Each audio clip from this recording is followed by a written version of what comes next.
ओम नमः शिवाय। हर हर महादेव। जय शिव शंभू। हार्दिक स्वागत है आप सभी का फिर से एक बार हमारे चैनल एस्ट्रो ओम पर। दोस्तों, यह सारे उपाय पंडित प्रदीप मिश्रा जी की कथा से सुनकर सूचित किए जा रहे हैं, इसलिए वीडियो को अंत तक जरूर देखें और ध्यान से सुने। दोस्तों, हम सभी को पता है कि 29 जुलाई यानी कि शनिवार के दिन पड़ रही है इस सावन मास और अधिक मास के मिलन वाली एकादशी तिथि। पूज्य गुरुजी ने कहा है कि कई वर्षों के बाद बने इस योग में आपको मात्र एक बेलपत्र से एक ऐसा अचूक उपाय करना है जो आपके जीवन के सारे संकटों को और सारी समस्याओं को दूर कर देगा और आपको सुख, समृद्धि और वैभव की प्राप्ति करवाएगा। पूज्य गुरु जी ने है कि सावन और इस अधिक मास के मिलन वाली यह एकादशी आपके जीवन के सारे दुर्भाग्यों को समाप्त कर देगी और आपको हर प्रकार की सुख सुविधाओं से संपन्न कर देगी।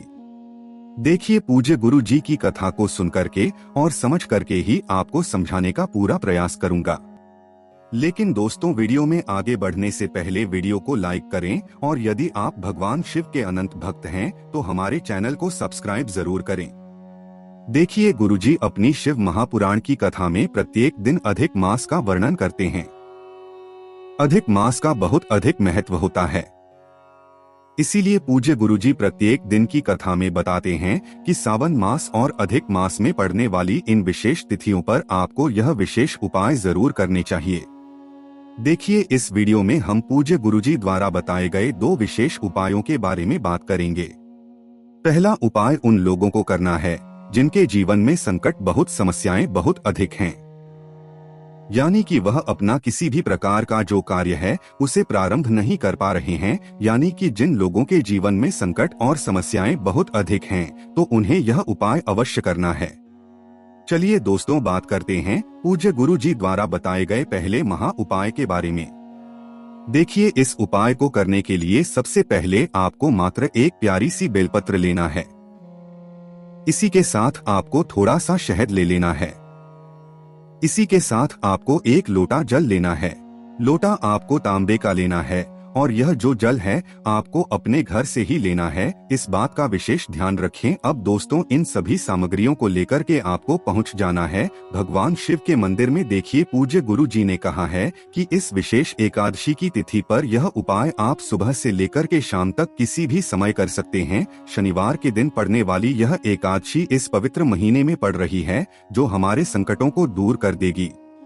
देखिए दोस्तों, सबसे पहले जो आपके पास एक बेलपत्र है, जब भी आप बेलपत्र लेंगे तो आपको ध्यान रखना है कि बेलपत्र कहीं से भी खंडित नहीं होना चाहिए। यदि आपको बेलपत्र नहीं मिल पाता है तो आप पूज्य गुरु जी की कथा के अनुसार शिवलिंग पर चढ़े हुए बेलपत्र को पुनः साफ सुथरे पानी से धोकर के उपयोग कर सकते हैं।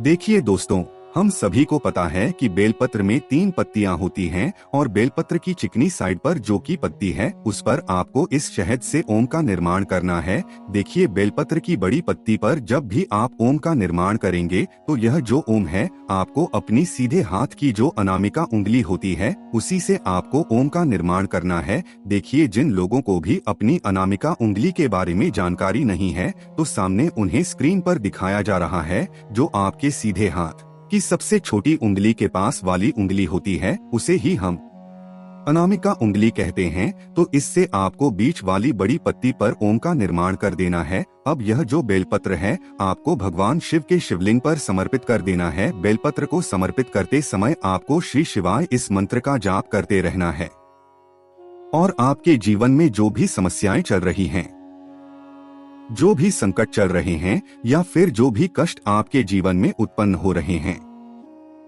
उनको दूर करने के लिए आपको महादेव से प्रार्थना कर लेनी है।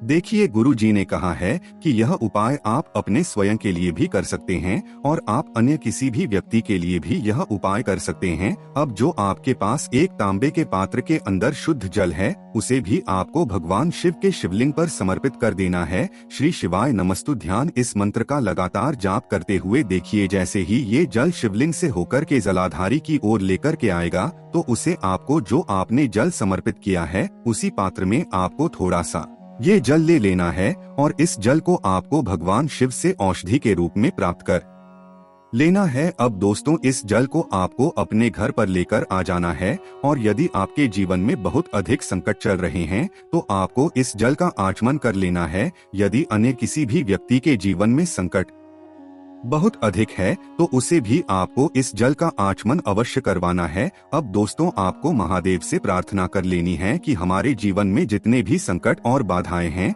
उन सभी को आप दूर करें। देखिए गुरु जी ने कहा है कि जिस दिन आप ये उपाय करेंगे यानी कि शनिवार की एकादशी के दिन आप ये उपाय करेंगे तो उसी दिन आपको जल का आचमन करना है, अन्य किसी भी दिन आपको इस जल का आचमन नहीं करना है। गुरु जी बताते हैं कि सावन और इस अधिक मास की एकादशी पर यदि यह उपाय हम कर लेते हैं तो यकीन मानिए हमारे जीवन के सारे संकट समाप्त होने लग जाते हैं। अब दोस्तों हम बात कर लेते हैं पूज्य गुरु जी द्वारा बताए गए दूसरे विशेष उपाय के बारे में। देखिए यह उपाय उन लोगों को करना है जिनके जीवन में धन से जुड़ी समस्याएं बहुत अधिक हैं। देखिए इसको करने के लिए आपको थोड़ा सा शहद ले लेना है और इसी के साथ आपको मात्र 7 शमी के पत्ते लेना है यानी कि 7 शमी पत्र आपको ले लेना है।